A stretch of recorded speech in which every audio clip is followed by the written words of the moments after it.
ఓం విదురాయ నమః. సమస్త సమ్మంగళాన్ని సంతు సర్వే జనాః సుఖినో భవంతు. మన ఈపీఎస్ 95 ప్రహసనంలో ఇంకొక కొత్త మలుపులు తిరుగుతున్న వీడియోని నేను తయారు చేస్తున్నాను. మనకి అల్లూరి సీతారామరాజు దాంట్లో ఒక పాట ఉంది చూడండి.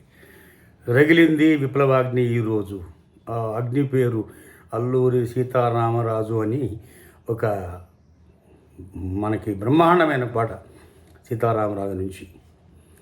అయితే ఈరోజు మనమేమనుకోవాలంటే రగిలింది పోరాట ఈరోజు, రగిలింది విప్లవ పోరాట ఈరోజు, దాని పేరే ప్రోరేటా క్యాలిక్యులేషన్ అండర్ ఈపీఎస్ 95 అని మనం అనుకోవచ్చు.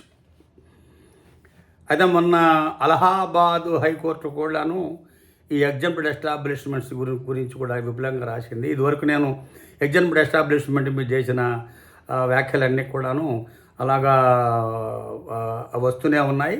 దాని తర్వాత పోతే ఈ లేటెస్ట్గా ఈ అలహాబాద్ హైకోర్టు కూడా ఎగ్జాంపుల్ ఎస్టాబ్లిష్మెంట్ సరిగా మీరు డీల్ చేయట్లేదు, డీల్ చేయండి, వాళ్ళకు కూడా మీరు హయ్యర్ పెన్షన్ని అప్లికబుల్ చేయండి అని చెప్పి అలహాబాద్ హైకోర్టు కూడా వాళ్ళకి పంచన చేరింది.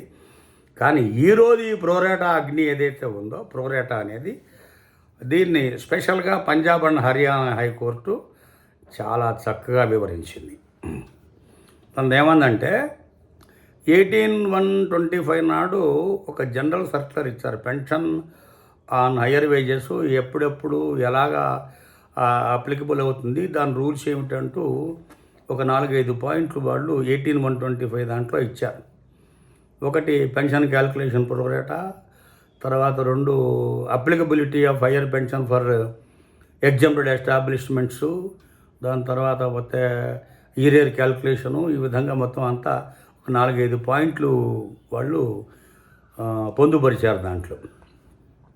అయితే ఇప్పుడు ఈ పంజాబ్ అండ్ హర్యానా హైకోర్టులో ఒక 75 మంది పిటిషన్ వేసినప్పుడు వాళ్ళు దాన్ని విపులంగా పరిశీలించిన తర్వాత స్పెషల్గా ఏమన్నారని చెప్పానంటే, the circular issued by the EPFO on 18/1/2025 to the extent of pro rata calculation is hereby quashed. అంటే ఏంటంటే ప్రోరేటా క్యాలిక్యులేషను ఆ 18/1/25 సర్క్యులర్లో వాళ్ళు ఏం మెన్షన్ చేశారో దాన్ని మేము ఖండించి అసలు లేదన్నట్టుగా భావించి క్వాష్ చేసేస్తున్నాం, దట్ ఈస్ బీయింగ్ క్వాష్డ్ అని అంటూ ఒక జడ్జిమెంట్ని చాలా విపులంగా ఫాలో చేశారు. ఆ ఫాలో చేస్తూ ఆ జడ్జిమెంట్లో చాలా విపులంగా రాశారు. ఆ జడ్జిమెంట్ ఏమన్నారని చెప్పంటే, the judgment is in rem అన్నాడు. This judgment is in rem అంటే ఏమన్నమాట, ఈ జడ్జిమెంట్ యొక్క ఫలితం ఏదైతే ఉందో ఇలాంటి సిమిలర్ కేసెస్లో ఉన్న వారందరికీ, అంటే వరల్డ్ ఓవర్ ప్రపంచవ్యాప్తంగా ఈ జడ్జిమెంటు వర్తిస్తుంది అని అర్థం అన్నమాట. అంటే ఇదివరకు ఎలా ఉండేది, ఎవరైతే జడ్జిమెంటు ఇలా జడ్జిమెంట్ ఇన్ రెమ్ అని కనుక ఏ జడ్జిమెంట్లో రాయకపోతే ఈ సదర్ అథారిటీ కాదండి, అది అక్కడ పంజాబ్ అండ్ హర్యానా హైకోర్టులో చెప్పారు కదా, అది పంజాబ్ హర్యానా పనికొస్తుంది, మళ్ళీ ఇక్కడ మీరు హైకోర్టులో వేసుకుంటే అది మేము తీర్పు వస్తే మేము ఇంప్లిమెంట్ చేస్తామని అథారిటీ అనే అవకాశం ఉంది. కానీ ఈ జడ్జిమెంట్ తీసుకుని సిమిలర్గా ఎవరైతే మనుషులు సిమిలర్గా కేసెస్ ఏవైతే ఉన్నాయో వారందరూ కూడా వారి వారి రెస్పెక్టివ్ అథారిటీస్కి వెళ్ళి కంటెస్ట్ చేసుకోవచ్చు. ఈ విధంగా వచ్చింది. ఈ ప్రోరేటా క్యాల్కులేషన్ కరెక్ట్ కాదట, లాస్ట్ 60 నెలలలో యావరేజ్ తీసుకుని మాకు రీక్యాల్కులేషన్ చేయాలి అని అప్లికేషన్ పెట్టుకోవచ్చు. ఈ జడ్జిమెంట్లో కూడా స్పెషల్గా ఏం రాశాడంటే, ఈ జడ్జిమెంట్ వచ్చిన నాటి నుంచి 3 నెలల లోపల మీరు అప్లికేషన్స్ పెట్టుకోండి అని కూడా ఆయన స్పెషల్గా బ్రార్ అన్న ఒక జడ్జి గారు అన్నమాట, ఆయన డిక్లరేషన్ చేశాడు.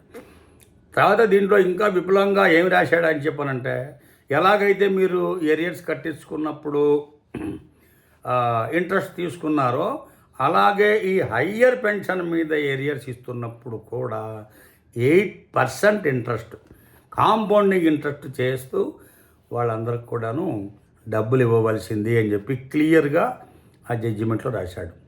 అయితే ఇది జడ్జిమెంట్ ఇన్ రెమ్ అంటానికి గల కారణాన్ని ఆయన క్లియర్గా రాస్తూ ఒకప్పుడు సుప్రీంకోర్ట్ ఆఫ్ ఇండియాలో శ్రీవాత్సవ అన్న జడ్జిమెంట్ 2014లో ఉత్తరప్రదేశ్ వర్సెస్ శ్రీవాత్సవ, అజిత్ కుమార్ శ్రీవాత్సవ సమ పేరు ఉంది, 2014 జడ్జిమెంట్ ఇస్తున్నప్పుడు దాన్ని బేస్ చేసుకొని మేము దీని జడ్జిమెంట్ ఇన్ రెమ్ అని అంటున్నామని రాశాడనమాట. అయితే కొన్ని వర్డ్స్ ఆ జడ్జిమెంట్ ఉపయోగించినవి చాలా థంపింగ్గా ఉన్నాయన్నమాట. అంటే it must be clarified that this judgment is in rem అన్నాడు.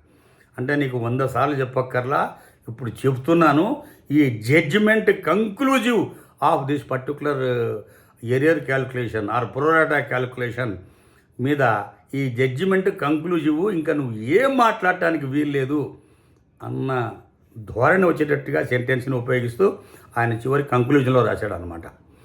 అయితే దాంట్లో ఇంకొక మాట ఏం రాశాడు, ఈ అథారిటీస్ ఎవరైతే ఉన్నారో దీని యొక్క ట్రూ కాపీని ఎప్పుడైతే తీసుకుంటారో ఆ తీసుకున్న రోజు నుండి 12 వారాల లోపల దీన్ని ఇంప్లిమెంటేషన్కి పెట్టాలి అన్నట్టు కూడా ఒక మాట రాశారు.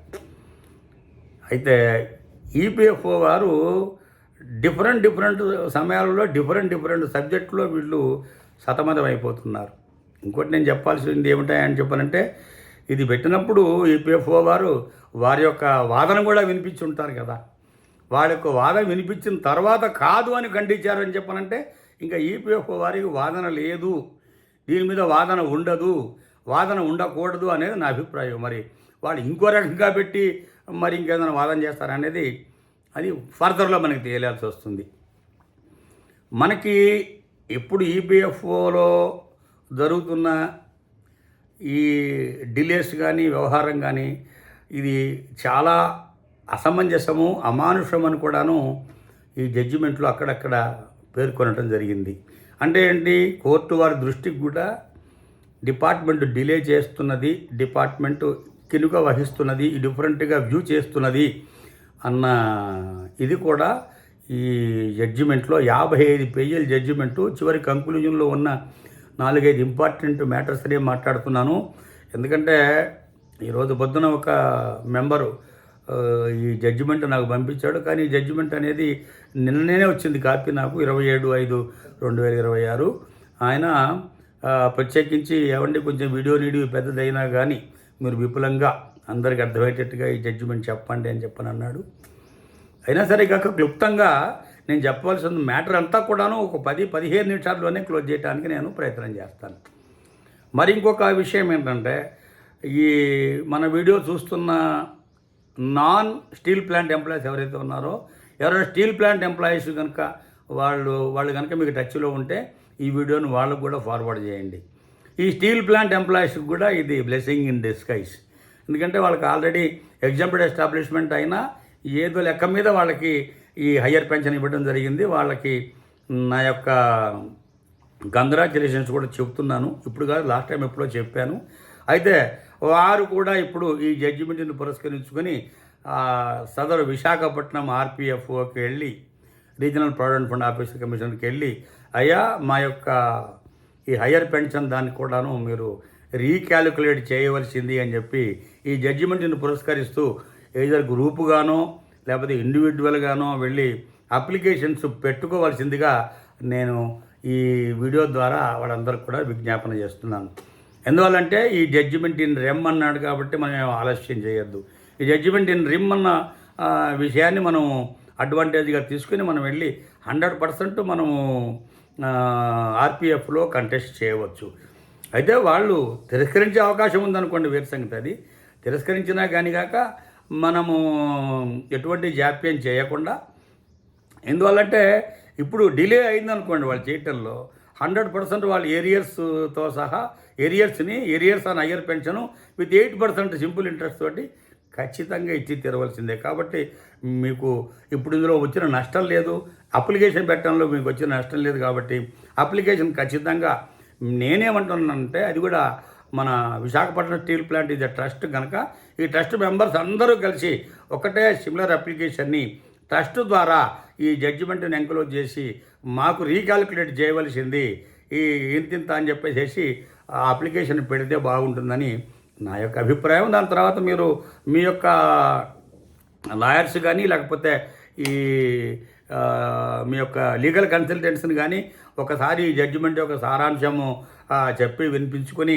మీకు నిజంగా అప్లికబుల్ అనిపిస్తున్నది ఎస్ పెట్టుకోవచ్చునంటే దయచేసి ఈ అవకాశాన్ని మీరు పోగొట్టుకోవద్దు అని చెప్పి నేను ఈ ద్వారా చెప్తున్నాను.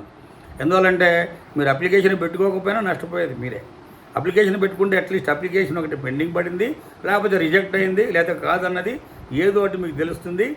కాబట్టి ఎవరైతే అంటే నేను స్టీల్ ప్లాంట్ అని ఒక ఉదాహరణ అన్నాను, ఎవరైతే ఎగ్జాంపుల్ ఎస్టాబ్లిష్మెంటు నిజంగా వాళ్ళకి ఏదో రకంగా వచ్చి ఉన్నట్లయితే ఈ యొక్క హయ్యర్ పెన్షను ఖచ్చితంగా వారి ఆర్పిఎఫ్సికి వాళ్ళు వెళ్ళి ఈ జడ్జిమెంట్ సంపాదించండి. మీరు ఒకటి ఈ జడ్జిమెంట్ ఇండివిజువల్గా కూడా మీరు వెళ్ళి ఫైల్ చేయొచ్చు. అయ్యా ఈ విధంగా వచ్చిన జడ్జిమెంట్ ఇన్ రమ్మన్నారు, I'm one of the contestant for the higher wages మీద వచ్చిన వాడిని, నాకు ఇలాగే వచ్చింది కనుక ఇది సిమిలర్ కేసు కనుక ఇది సిమిలర్గా ఉంది కనుక నా యొక్క కేసు కూడా మీరు పరిశీలించవలసింది చెప్పి ఇండివిజువల్గా కూడా మీరు అప్లికేషన్ దీన్ని ఫాలో చేయవచ్చు.